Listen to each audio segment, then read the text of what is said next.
lórúkọ Jésù àdúrà yẹn ó gbà. Ohun kan ṣoṣo la gbàdúrà sí. We're going to pray about something. A gbàdúrà láàárọ̀ yìí. We pray this morning. Work Iṣẹ́ is source of blessing. ó ní orísun ìbùkún. Iṣẹ́ rẹ Your word lórísun ìbùkún. is source of your blessing.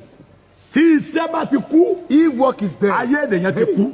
the parent's life is dead. Bí iṣẹ́ bá kùnà, If a work should ayé fail, èèyàn kùnà. a work failure is a life failure. Iṣẹ́ rẹ Your work ó ní ògo rẹ. is your glory. Iṣẹ́ rẹ Your work ó ní orúkọ rẹ. is your name. Iṣẹ́ rẹ Your work ó láṣọ rẹ. is your garment. Iṣẹ́ rẹ Your work ó ní bàtà rẹ. is your shoe. Iṣẹ́ rẹ Your work ó làgà rẹ. is your chair. Iṣẹ́ rẹ Your ó work ní ọ̀wọ̀. is your honor. Iṣẹ́ rẹ Your work ó lọ́jọ́ orí is your rẹ. age. Work failure is a life failure. Iṣẹ́ tó kùnà, ayé tó kùnà Iṣẹ́ ni. tó kùnà, A ayé tó is a kùnà life failure. ni. Jesus, Bí Ọlọ́run bá fẹ́ ràn ọ́ if lọ́wọ́, God wants to help you, pílátífọ́ọ̀mù sẹ́ rẹ ni ó He gbà will use the platform of láti the gbé word ọdún. to uplift Bẹ́sù you. náà bá fẹ́ dá If yẹn God wants to dúró, stagnate someone, pílátífọ́ọ̀mù sẹ́lò He náà will gbà use the platform láti of dá His yẹn word to delay dúró. him. Wò mí sà, Look at me, sir. iṣẹ́ rẹ làmúyangàn rẹ. Your work is your Orúkọ pride. tó gbé wáyé The látọ̀run name you pray kò for tó heaven. orúkọ tí iṣẹ́ rẹ bá It's fún ọ. not up to Máa make you by ṣàkíyèsí your word. àgbàlí In the name màkàmá. of Jesus. Ẹnìkan wà níbí. Somebody is here. Ẹni jókòó lé iṣẹ́ rẹ. That is sitting on your word. Tó ní sẹ́ẹ̀rì ò ní That dìde. said your work will not rise. Ọlọ́run kò fi kú sí i níbi. Amen. Ẹni ó bá iṣẹ́ ènìyàn jà lọ parí ayé èèyàn. God is waiting against someone who is Ọlọ́run time. yóò fi iṣẹ́ rẹ̀ ṣeré. God is not playing with His Nígbà word. tó rí pé ẹ̀sùn tọwọ́ bọ̀ sẹ́ òun, The devil deep into ó His word. dí pẹ̀lú èsù. He dealt with Ó gba devil. gbogbo agbára tó fún He gbogbo rendered ránkì. him powerless. Gbogbo ránkì tó fún. He demoted him. Ìràwọ̀ òwúrọ̀ gbogbo ẹ̀. The morning Ọjà star. kúrò lápá He rẹ̀. demoted him. Ó gbogbo star ti bẹ lára All the rẹ̀. stuff given to him. Ọjà. He removed everything. Ó bẹ́ẹ̀ ni sà. Yes, sir. Ọkọ̀ gbé lọ sí kọ́búrà. He Ó gbé lọ sí gave it to sájẹ́ǹtì. Sergeant. Nígbà yóò sáàkì ẹ̀. When he go to sack him. Pé ó bẹ́ẹ̀ ni sà. Yes, sir. Iṣẹ́ wo mi sà. Yes, sir. Iṣẹ́ Ọlọ́run ni wọ́n gangan. As you are, you are Wọ́n the lọ work fún of Olúwa God. pé You have to be kí the ló Lord. dé tó fi lọ wo èèyàn. Why are you visiting me? Bó o lè yànjẹ́ tó fi wá rí. Who are Ọlọ́run ní kílẹ̀ you? bá mi That's sọ. why you're telling me. Ibi tí mo invest sí That is where my investment is. investment mi nù. Is my investment. Ẹni kí ló tí mo ń sàfẹ́ rí It's ẹ̀. my Àwọn ogun ọ̀rọ̀ ọba pé kí lè The yànjẹ́. angels, what Tó is fi the man? sàfẹ́ rí àbọ̀ mi Why are you tó fi wá lọ. missing? Why are you Ó níbi missing? tí mo invest sí He said that's where my investment torí wọ́n rí pé gbogbo ọ̀rọ̀ lẹ́ni náà lọ́jọ́ kò fún wa. Every day you should be there. Everyday ọlọ́dún Ádámù. Everyday Every day. ọlọ́dún Ádámù. He said that. Kí ni ènìyàn gẹ́gẹ́ tó fi Who sàfẹ́ is rí a man? Why are you ẹ̀? Ó ní kí visiting? mo sàfẹ́ rí ibi He tí said, mo what do you invest. mean? Iṣẹ́ rẹ ni investment yẹ. Your work is your investment. Mo sọ tẹ́lẹ̀ sẹ́ni. I decree you now somebody. Adánilóró ti ń da iṣẹ́ rẹ lóró. Hey, hey. Ọlọ́run kò fi kúnra jáde láyé. Ẹni tí ń bá iṣẹ́ rẹ jà ló fẹ́ kọ́ lápá ayé. Whoever is fighting, you want to Àṣẹjáde láti ọ̀run wá. Ọ̀gá ìlú kejì. Gbogbo ẹnikẹ́ni Whoever. tó sọ̀rọ̀ rẹ̀ di ayọnilẹ́nu Don't set your tormentor. lórí iṣẹ́ rẹ. Over your word. Ọlọ́run kò yọ wọ́n lẹ́nu. Bí Paul bá ti wàásù báyìí, When Paul is tó bá ti wàásù preaching, báyìí, tó bá ti wàásù báyìí, tó bá ti wàásù báyìí, tó bá ti wàásù kó tó bá ti lọ tán.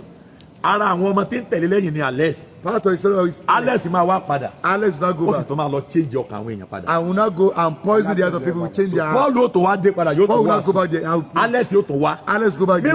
Meanwhile, ìdí owú tẹ́ fi ń rọ àgbẹ̀dẹ ló ti mú. He actually took him where Kì í ṣe pọ́ ọmọ kankan ọkàn mú ni pé ìwọ ọmọ tó ń rọ owú yìí ó wúlò fún tẹ́ ìrànṣẹ́ ó dẹ̀ tọ́jú ẹ̀ dáadáa. Take care of him. Gbogbo iṣẹ́ tí Paul wá ṣe lọ́dọ̀ sí Every kì í work of bàjẹ́. God, he went there and destroyed everything.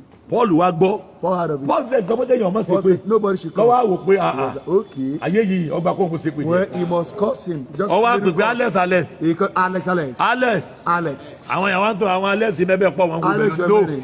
Alexandra mọ̀ bá wí. I am addressing Alexandra tó wà mẹ́ẹ̀ tó náwó wọn tó bí mẹ́ta He has to tell you, alágbẹ̀dẹ bàbá He mentioned dìde him. Stand up. lọ́ba dìde He ó stood up. ṣe mí níbi púpọ̀ You did me kí evil. Ọlọ́run kó san fún ọ. May the Lord reward you according to your Gbogbo ẹni sí ọ níbi in the name of Jesus. Ọlọ́run máa fi ibi san fún ọ. Amen. Yes. Máa sálì kàpá. In the name of Jesus. Ọjọ́ yẹn ni ayé Alexandra bàjẹ́. That day is like God doomed. Àmà kápá ruwaba. Ehe. Ẹni sí ọ níbi In the name of Jesus. Ọlọ́run máa fi ibi san fún ọ. Bíbélì yẹn wípé ẹni tó rí mi. Yes, sir. Orí yìí Yes. yóò sì rí ojú rere You obtain favor from Ọlọ́run God. ẹni tó ṣe mí Whoever that ó sì ọ̀kan ara rẹ̀ níkà Yes, sir. gbogbo àwọn tó Those that kórìíra mi hate me, they want to wọ́n die. fẹ́ kú He wants to die. ta ló ṣe ọ́ níbi Who is that person doing evil? ibi máa ká mọ́lé Evil will visit him, amen. ta ló ṣe ọ́ níbi Who did evil? ibi máa ká mọ́lé ẹni ó fi ibi lọ Amen. ibi kó gbé mi ẹni lù ọ́ I wish you evil. ibi kọ́ bá Before you.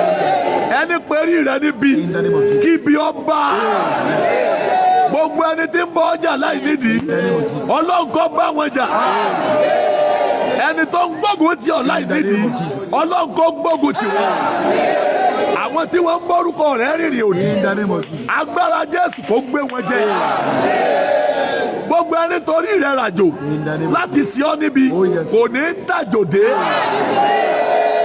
ó máa kú sọ́nà ó máa kú sọ́nà ó máa kú sọ́nà bàbá mi kan kọrin kan gbà One of kan my father's sons. wọ́n ní ẹni tó ní bí mo ṣe ń ṣe kò tóun lọ́rùn o bóyá ló máa délé lájò ló máa kú sí Yes, sir. ẹni tó ní bó ṣe fẹ́ dìde ò tí ò lọ́rùn When I saw Prince Jockey, ó máa kú àjò ó máa kú àjò ó máa kú àjò àṣẹ máa ń lọ lọ ṣeré àṣẹ yẹn bà níyàn.